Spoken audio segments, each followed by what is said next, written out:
2024 was a tough year for the restaurant industry. Over 200 restaurant and bar companies filed for bankruptcy, the most in at least a decade, including in 2020. 21 were chains, and of those, 10 were backed by private equity. The most notable were two of America's biggest casual dining restaurants, Red Lobster and TGI Fridays. Companies that are owned by private equity firms are significantly more likely to go bankrupt than those that aren't. What can work for the private equity firm in the short term may not necessarily work for the restaurant in the long term. Between 2014 and 2024, private equity firms invested a total of $94.5 billion into the industry. One of the things that private equity brings, in addition to capital, is expertise. They've seen this movie before, right? They've run businesses like this. Private equity's expanding influence on America's long-standing restaurant chains has received plenty of attention, mainly because things haven't gone so well.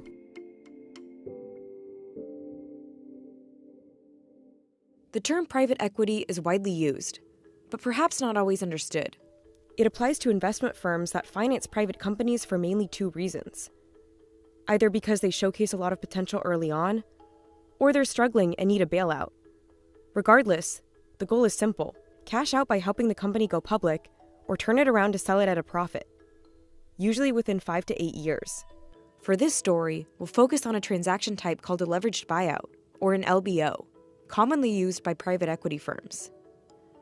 A firm buys a company using mostly borrowed money from a lender or bank, and as little as possible of its own cash. The company it purchases is then used as collateral on the loan, and ultimately saddled with the debt.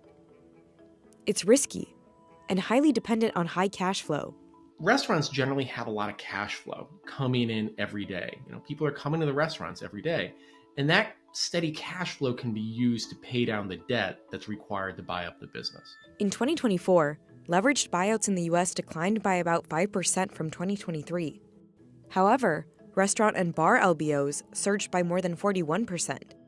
The hope is that the acquisition can revive the business by bringing in management expertise, strategic guidance, and much-needed cash. Sometimes, selling to private equity is the only option. But these types of transactions can be crippling, especially when cash-strapped consumers pull back on spending. Rising and floating interest rates are another issue. They rose 11 times between 2022 and 2023. LBOs also limit a restaurant's ability to invest in innovation or improve operations. Companies acquired this way were more likely to default on their loans. That's why we've seen a tremendous number of bankruptcies in the private equity space in recent years, and also why we've seen distress and troubled companies that have been acquired by private equity firms, and why we are not seeing a lot of IPOs. Take Red Lobster.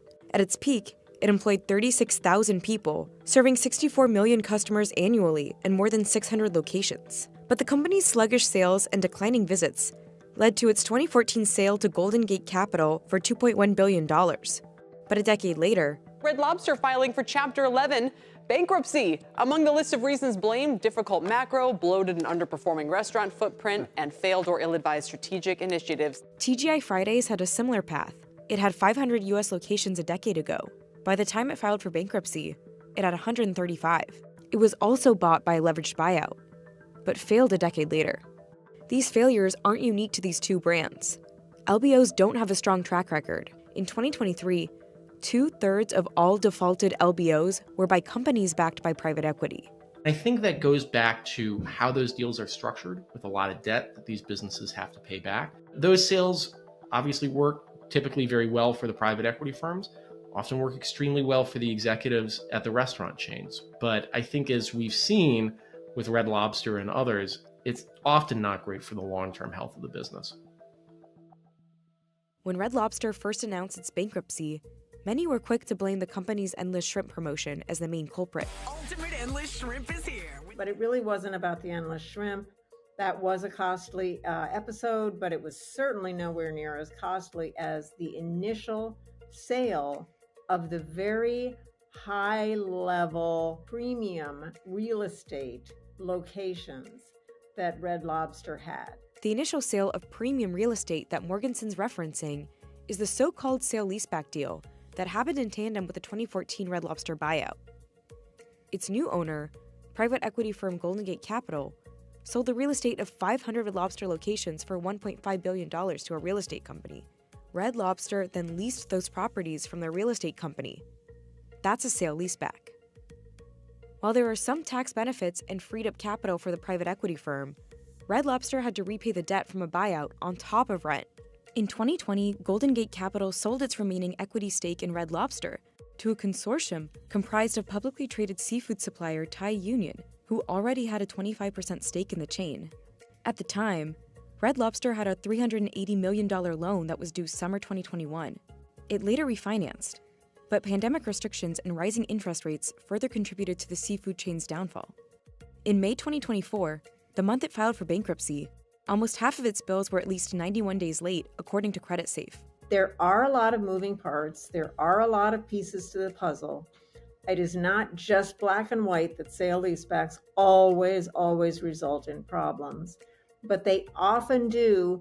So Red Lobster was really in a vise. And that is, I think, central to the reason why it failed. It's important to note that there are also cases where a company will sell its real estate in a sale-leaseback deal without the backing of private equity.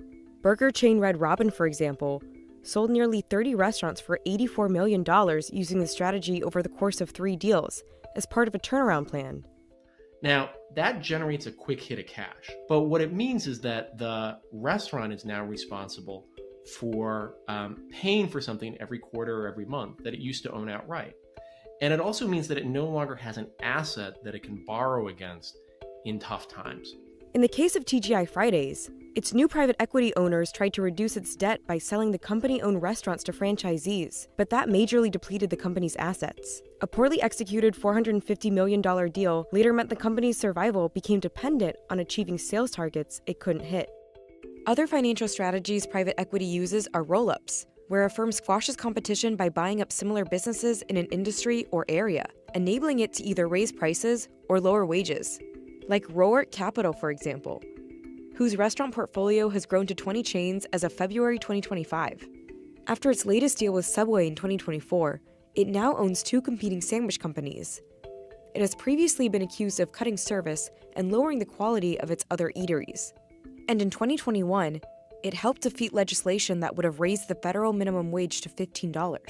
Any kind of dominance, any kind of monopolistic behavior will increase costs for end users and will drive down wages for employees because they won't have a choice. Efficiency for private equity is key. Firms tend to close underperforming restaurants, consolidate vendors, and launch promotions, but also invest in technology and expansion.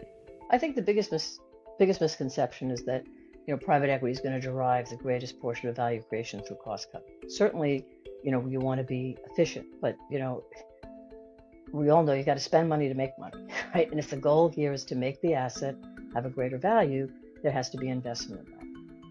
CNBC reached out to OKX Capital and the private equity firms involved with Red Lobster and TGI Fridays.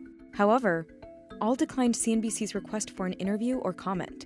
The American Investment Council, an advocacy organization for private equity, said the industry has, quote, an overwhelmingly successful record of partnering with restaurants. In the case of TGI Fridays or Red Lobster, it's hard to know exactly what would have happened without private equity's involvement. Every company has its own particular quirks and reasons why it goes into problems, but again, it was the debt that TGI Fridays had from way back when.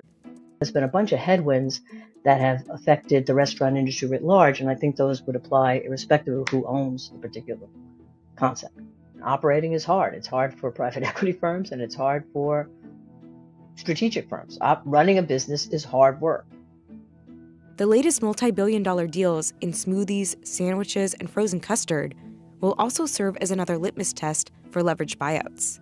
And a few of 2024's failed restaurants have already exited their bankruptcy, including Red Lobster in September 2024, when it was acquired by a group of private equity firms through yet another leveraged buyout.